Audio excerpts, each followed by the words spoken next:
আচ্ছা, এই যে সাগর কলা যেটা লাগিয়েছেন অন্যান্য ফসলের তুলনায় এটার আসলে সুবিধা কি? সুবিধা হচ্ছে লিভার খরচ কম হয়, টেনশন কম থাকে। লেবার খরচ কম হয়, টেনশন কম থাকে। আর অন্যান্য ফসল যেরকম নিয়মিত উঠানো লাগে এরকম তো উঠানো লাগে না, না, পরিচর্যাও কম। পরিচর্যা কম। দুর্যোগে ঝড়ে যদি না মেরে দেয়, না মারি দেয়, তাহলে এতে একটা খুব লাভজনক। ও ঝড়ে যদি ভেঙে না দেয় তাহলে অত্যন্ত লাভজনক একটি ফসল। তো আপনার কতটুকু জমিতে লাগিয়েছেন? এই এক বিঘা 33 শতাংশ। 33 শতাংশে 1 বিঘা, তো 1 বিঘা জমিতে চারা লাগছে কতগুলো? 400। 400। এটা লাগাতে হয় কোন সময়? এটা চৈত্র বৈশাখ মাসে লাগালে ভালো হয়, আবার কার্তিক অগ্রহায়ণ মাসে লাগান, দুইবার লাগান। তো আপনি কোন সময় লাগিয়েছিলেন এটা? আমি বৈশাখ মাসে লাগাই। বৈশাখ মাসে। তো লাগানোর সময় তো জমি প্রস্তুত করছিলেন, কিভাবে করছিলেন? চারখান চাল দিয়েছিলাম, তাতে ওই 7 মাটি দিয়েছিলাম।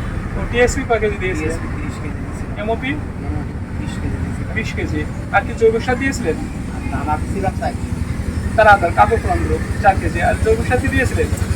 দিয়ে লাগিয়ে দিলেন। লাগানোর সময় একটা গাছ থেকে একটা গাছের দূরত্ব কতটুকু দিয়েছেন? 4 হাত। ও, সব দিক দিয়ে 4 হাত, 4 হাত করে লাগিয়ে দিলেন। এই দিয়ে লাগিয়ে দিলেন। তো আপনার এই একটা চারা দাম কত করে পড়ছিল? আমি তখন একটা কেমন কিনলাম 15 টাকা। 15 টাকা করে। আর এখন দাম কেমন? এখন 20 টাকা 25 টাকা এরকম দাম। আচ্ছা, লাগানোর পরের পরিচর্যাগুলো কি? এই যে মাটি উঠিয়ে দিয়েছেন, দেন দিয়েছেন। আর যাতে দেওয়া যায় বা সরানো যায়, ও আচ্ছা, জল কি দেওয়া লাগে মাঝে মাঝে? ওই টাকার সময় দিতে হয়। টানের সময় যখন খরা হয় তখন জল দেন, আর এই সময় জল বের করে জল দেওয়ার বের জন্য এই করে যে দিই। নালা, এই মোটামুটি। আর কি কোনো সার দিয়েছেন? কোনো সার দেননি? না, সার একটু করতেছি 2 বার। কতদিন পরে দিয়েছিলেন? 2 মাস পরে।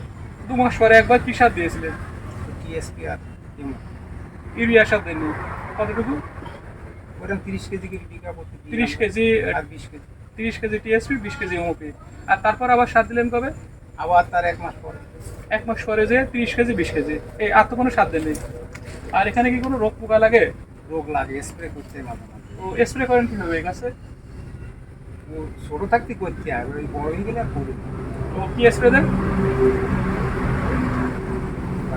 ম্যানগো যে মেটালক্সিক্স, এইগুলো যে রিডোবিল গোল্ড যেগুলো আছে এগুলো, তাই তো? এই স্প্রে দেন। আর এখানে পোকা লাগে, বিটিল পোকা। স্কোর বাটি ম্যাচ এগুলো এসকোর ভাটিমেক এগুলো দেন। আর এখানে তো পোকা লাগে, বিটিল পোকা, স্পট পড়ে যায়। স্পট তো হয়নি। করি। স্পট করার জন্য কি কিছু দেন? দেবেন, ব্যাগিং করবেন। এই যে কলা গাছে ব্যাগিং করবেন। পরবর্তী যদি দেওয়ার প্রয়োজন হয় তো জি, ব্যাগিং করলে আর আপনার এটার জন্য কোনো স্প্রে দেওয়া লাগবে না, তোমার কলার কালারটা অনেক সুন্দর হবে। এই তো কলা কি, এই যে আপনি 400 গাছ, 400 গাছ কি বেঁচে আছে? না, 50 টাকা মূল্য 350 মতো নষ্ট আছে। হয়ে গেছে, অনেক। ও আচ্ছা, নষ্ট হয়ে গেছে। 350 মতো। তো 350 যদি কাঁদি হয় তাহলে পার কাঁদি কত করে এটা বিক্রি করেন? 3 থেকে 400 টাকা। বেচতে কি কোনো সমস্যা হয়? না না, বিক্রি বিক্রি ও আচ্ছা আচ্ছা, এটা ঝুঁকি কি? ঝুঁকি শুধুমাত্র ভেঙে যাওয়া, ঝুঁকি আছে, জ্বর। ঝড়, আর তো কোনো ঝুঁকি নাই।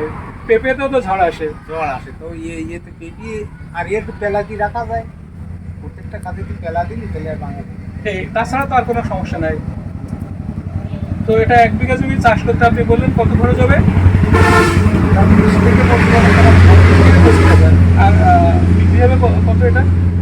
তাই 1 লাখ টাকা বিক্রি। 1 লাখ টাকা 1 বছরে।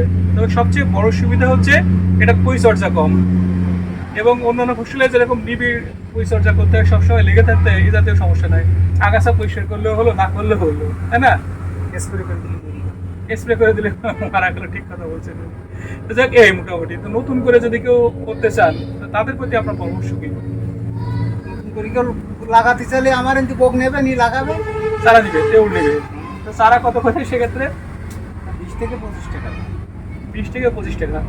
দর্শক, আমাদের কৃষক আসলে খুবই ভালো মানের একজন কৃষক। উনি সব ধরনের ফসল করেন এবং চাষ কাজই হচ্ছে ওনার পেশা এবং নেশা। তো যদি আপনারা এই যে চারা ওনার কাছ থেকে নেন তাহলে 20 থেকে 25 টাকা পার পিস। এবং আপনি তো আদাও তো, আদার বীজও তো আছে, ওটা কত করে? ওটা এবার মেলা দাম 240 টাকা দিয়েছে। 240 টাকা কেজি। 240 টাকা আদার কেজি। এবং আরও তো পেঁপের চারাও তো আছে আপনার মনে হয়? সেটা ওই সময় ছিল, এখন এখন বিক্রি করেন না, না? বিক্রি করে ওই সময়। কত করে? ও 8 টাকা 10 টাকা। আর মানকুচু? মানকোসও ওই রকম, চারা বিশেষ 8 টাকা 10 টাকা 15 টাকা 20 টাকা, মানে চারা বিশেষ। দর্শক, তো আমাদের কৃষকের আসলে যেগুলো শ্রম কম উনি সেইগুলোই করেন এবং লাভবান হন। যদি অনেক শৌখিন কৃষক আছে, যদি আপনারা মনে করেন যে এই জাতীয় ফসল আবাদ করবেন, আমাদের কৃষকের নাম্বার আমরা স্ক্রিনে দিয়ে দেবো, আপনারা এই নাম্বারে যোগাযোগ করবেন, করলে চারা এবং প্রয়োজনীয় পরামর্শ দিয়ে সহযোগিতা করা হবে। ধন্যবাদ। এই জায়গাটার বর্ণনা দিই। এই জায়গাটা ফসলের জন্য তেমন খুব ভালো ছিল না, কেননা পাশে মেহগনি বাগান, এ পাশে রাস্তার গাছ। কৃষক তাই অন্য ফসল না করে সে এই কলা চাষ করেছে। তা কলা চাষ করে দেখা গেছে যে কলার যে কাঁধি এবং প্রত্যেকটা কাঁধি একই রকম বড় বড়, সে পাইকারি বিক্রি করতেছে আপনার কোনো কাঁধি ছোট 300 থেকে 400 টাকা। তা আমরা কাঁধি ঘুরে দেখলাম যে প্রায় 400 টাকার কাঁধির পরিমাণ বেশি। তাহলে 1 বিঘা জমিতে সে 400 গাছ লাগিয়ে প্রায় 350 বেশি যেহেতু আছে, তাহলে যে টাকা সে লাভবান হবে এবং খরচ নেই, কম খরচ। সেহেতু আমি এই কলা চাষ সম্পর্কে যে জায়গাগুলো যেখানে ফসল করতে মানুষ পাচ্ছেন না, যারা কৃষকরা লাভ কম হচ্ছেন, আমি অনুরোধ করব তারা এই কলা চাষ করবেন। এই কলা চাষ করে অবশ্যই লাভবান হবেন, আমি সেটা অনুরোধ করব। প্লাস আমার ব্লকে যেমন জমি, এই জমিগুলো যা আছে যেরকম যাদের ফসল কম হয়, সেখানে আমি এই কলা চাষের জন্য পরামর্শ দেব। ধন্যবাদ সবাই।